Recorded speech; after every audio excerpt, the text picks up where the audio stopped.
This is Dr. Christian Cox again. And for this case, we're going to discuss case number 8 of the thoracic section. And this is in the area of pulmonary embolism evaluation. So first thing I want you to note on this exam is that this is a CT angiogram, but if you scan over to the bottom of the different series, it mentions dissection. And so this is actually a patient presenting with chest pain where their leading consideration was aortic dissection. So with that, they obtained a non-contrast chest CT. I'm not going to go into the specifics of dissection, but it's to explain why this series is even included in this section on pulmonary embolism. But if we go to the dissection images and switch to a window that's more appropriate for the vasculature here, we did have very nice contrast filling of the aorta, but there was still a contrast even crossing from the left upper extremity injection through the brachiocephalic vein here and into the SVC. So our contrast bolus is running all the way from the SVC and proximally through the heart and pulmonary system to the left heart and aorta. So we're going to have enhancement of all of those structures. So as we look at the aorta here, we can review it and say, okay, there's some atherosclerotic disease, but there is no evidence of dissection. But anytime that you have a study like this, for a CT for chest pain, and you've excluded the primary question, you're going to then be looking for secondary causes, well, the primary cause, but other possibilities for the cause of that presentation. And in this setting, it was chest pain. And in the pulmonary artery, we can see this large filling defect in the right pulmonary artery, which is extending out into the upper lobar,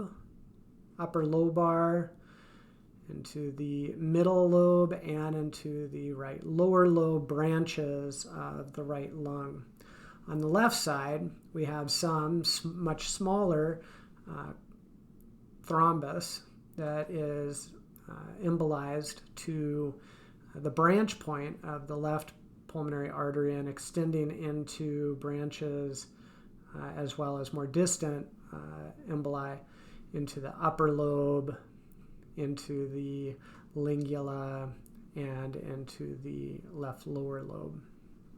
So pretty extensive pulmonary embolism in this case. At the same time, there are some additional anatomic structures that you're going to want to take note of in the setting of significant pulmonary embolism. The first I'm showing here in the width of the main pulmonary artery. Upper limits of normal for this is generally accepted at 3 centimeters. And this is really a measure of chronic increased pulmonary artery pressures. So the fact that this is within normal limits tells me that this patient probably doesn't have a chronic pulmonary artery hypertension.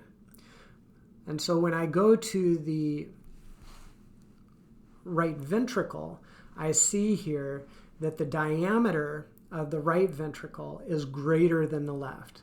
So that means that the right to left ventricular ratio is greater than 1. And that's an indicator on chest CT of right heart strain. When this ratio reaches 1.5, then there's a significant decrease in patient survival.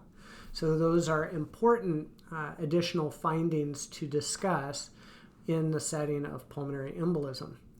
Also, you'd want to review the images on lung window particularly in the areas of pulmonary embolism, to say whether or not there is infarct developing. And some of these subtle areas may reflect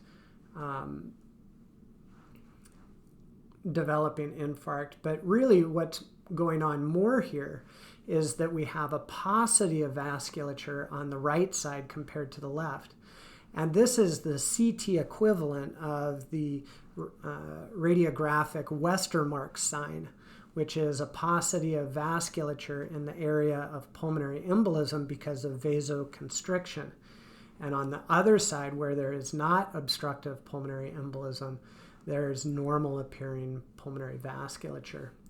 This patient also happens to have a fair amount of atelectasis in the left lung base that does not necessarily relate to, well, it may relate to pulmonary embolism, but it's not